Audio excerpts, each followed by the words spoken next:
Hello बच्चों, कैसे हैं आप सब लोग। हिंदी की ऑनलाइन क्लास में आपका स्वागत है। तो आज मैं पढ़ाऊंगी आपको पाठ 8। हम पढ़ रहे थे श्रम का मोल। श्रम का मोल इस पाठ के अंतर्गत हमने पढ़ा कि किस तरह से एक विद्वान व्यक्ति एक राजा को भी उसके श्रम के मूल्य को समझने के लिए विवश करता है और एक राजा अपने श्रम से कमाए हुए पैसे दान करता है ना। तो ये काम कोई विद्वान ही कर सकता है, समझदार और विवेक वाला व्यक्ति ही ऐसा काम कर और करवा सकता है। तो हमने जाना कि किस तरह से मेहनत से कमाए हुए पैसों की कीमत होती है ना। हमें कभी भी किसी से पैसे नहीं लेने चाहिए और मेहनत की कमाई पर ही विश्वास करना चाहिए। तो पाठ हमने पढ़ लिया, पाठ से संबंधित प्रश्न उत्तर भी कर लिए हैं।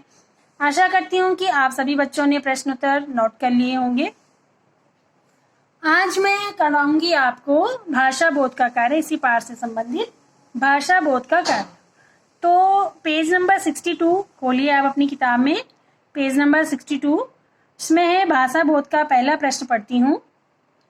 आदर देने के लिए हम एक वचन के स्थान पर बहुवचन का प्रयोग करते हैं। ये एक वचन से बहुवचन जो पाठ है आपका, उसके अंतर्गत ये रूल है कि हम आदर देने के लिए बहुवचन का प्रयोग करते हैं, एक वचन में भी। तो पाठ में आए ऐसे वाक्य छांट कर लिखिए जिनमें ऐसा किया गया है। जैसे राजा शिकार खेलने गए थे, है ना। तो क्रिया से तो ऐसे पता चल रहा है कि जैसे बहुत सारे राजा गए थे। क्या बहुत सारे राजा गए थे? नहीं, एक ही राजा थे जिनके बारे में बात हो रही है कि वो शिकार खेलने गए थे। ठीक है, तो एक वचन में भी बहुवचन का प्रयोग हो रहा है। ये क्यों हो रहा है? राजा को सम्मान देने के लिए, अपने से बड़ों को सम्मान देने के लिए। तो उसी प्रकार से मैंने एक वाक्य चुना है इस पाठ में से, विद्वान वहां पहले से आकर बैठे थे। तो क्या बहुत सारे विद्वान थे? नहीं, एक विद्वान था जिसके बारे में बात हो रही है, तो वो पहले से वहां पर बैठे थे। तो इन वाक्यों से आप पता चल रहा है कि सम्मान देने के लिए बहुवचन का प्रयोग किया जा रहा है। तो इसी प्रकार के और वाक्य आप अपने पाठ से छांट कर लिखेंगे। वो इसी पाठ के अंदर से भी हो सकते हैं और आगे पढ़े हुए पाठों में से भी आप लिख सकते हैं। प्रश्न नंबर 2 है, स्त्रीलिंग तथा पुल्लिंग शब्दों का सही मिलान कीजिए। जैसे विद्वान का विदुषी, राजा का रानी, पति का पत्नी, मजदूर का मजदूरनी और आदमी का औरत। इस तरह से आप इन्हें आपस में मिलाएंगे। ठीक है, अब देखते हैं प्रश्न नंबर 3। प्रश्न नंबर 3 है, इन शब्दों के समानार्थी रूप पाठ से ढूंढकर लिखिए। ठीक है, ये समानार्थी शब्द, इन शब्दों के आपको ढूंढने। समानार्थी शब्द क्या होते हैं? जो समान अर्थ देते हैं, है ना, उन्हें समानार्थी शब्द कहते हैं। मेहनती परिश्रमी लिख सकते हैं, है ना। आदर के लिए सम्मान लिख सकते हैं, जिनका एक ही अर्थ निकले, समान अर्थ निकले। ठीक है, तो इस तरह के शब्द आपको कहाँ से ढूंढेंगे? इसी पाठ के अंदर आपको मिल जाएंगे। खजाना, खजाना को क्या कहते हैं? कोष कहते हैं, है ना, आपके पाठ के अंदर। तो ये आप स्वयं ढूंढेंगे समानार्थी शब्दों को। वाक्य बनाइए। वाक्य कैसे बनाएंगे? धनवान लिखा हुआ है, ठीक है, तो यहाँ क्या लिखेंगे? राजा बहुत धनवान था। इस तरह से वाक्य बनेगा। कुछ भी लिख सकते हैं, मैं एक उदाहरण बता रही हूँ आपको। और मेहनत, मेहनत पे आप लिख सकते हैं कि हमें कभी मेहनत करने से जी नहीं चुराना चाहिए। इससे भी अच्छा वाक्य आपकी समझ में आ रहा है तो आप स्वयं से लिख सकते हैं। अगला है ठेकेदार, है ना। ठेकेदार ने मजदूर को मजदूरी दी। ठीक है, तो इस प्रकार से आप वाक्य बनाएंगे। निम्नलिखित वाक्यों में उचित क्रिया शब्द भरिए। या प्रश्न नंबर 5 है कि निम्नलिखित वाक्यों में उचित क्रिया शब्द भरिए। क्रिया शब्द पीछे दिए हुए हैं, तो मैं आपको बता दूं कि क्रिया शब्द किसे कहते हैं। जिस शब्द से किसी काम के करने या होने का पता चलता है उसे क्रिया शब्द कहते हैं। तो क्रिया मतलब क्या काम किया जा रहा है। जैसे पत्नी धनवान होना जाती थी या चाहती थी, क्या आएगा? चाहती थी। ठीक है, ये आ जाएगा। राजा ने 2 दिन का समय दिया था या लिया था, क्या आएगा? लिया था।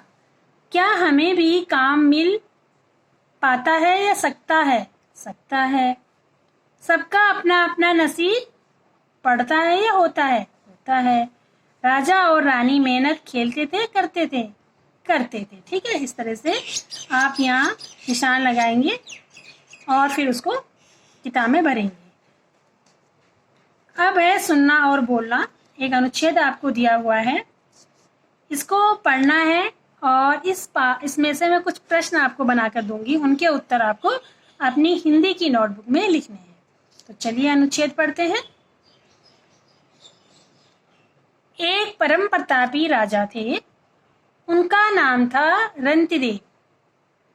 उनके जीवन का एकमात्र उद्देश्य था सभी लोगों के दुखों को दूर करना। एक बार ऐसा हुआ कि रंतिदेव को 48 दिन तक कुछ खाने को नहीं मिला और 49वें दिन उन्हें भोजन की प्राप्ति हुई।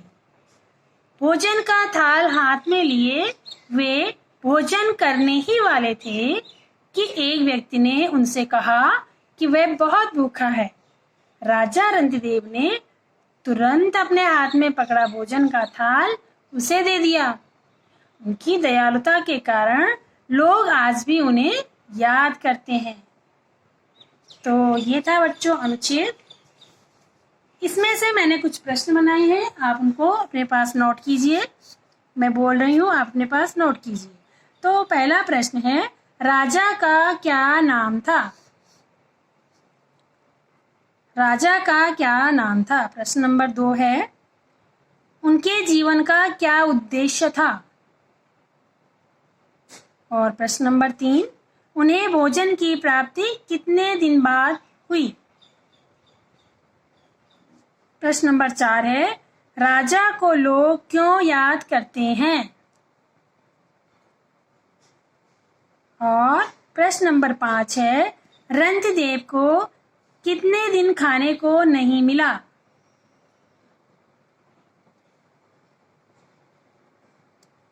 ये प्रश्न नंबर 3 और 4 लगभग सेम से ही हैं, तो एक और प्रश्न ऐड कर रही हूं मैं इसमें। आप ये लिखिए अगला प्रश्न कि राजा ने किसे अपने भोजन का थाल दिया?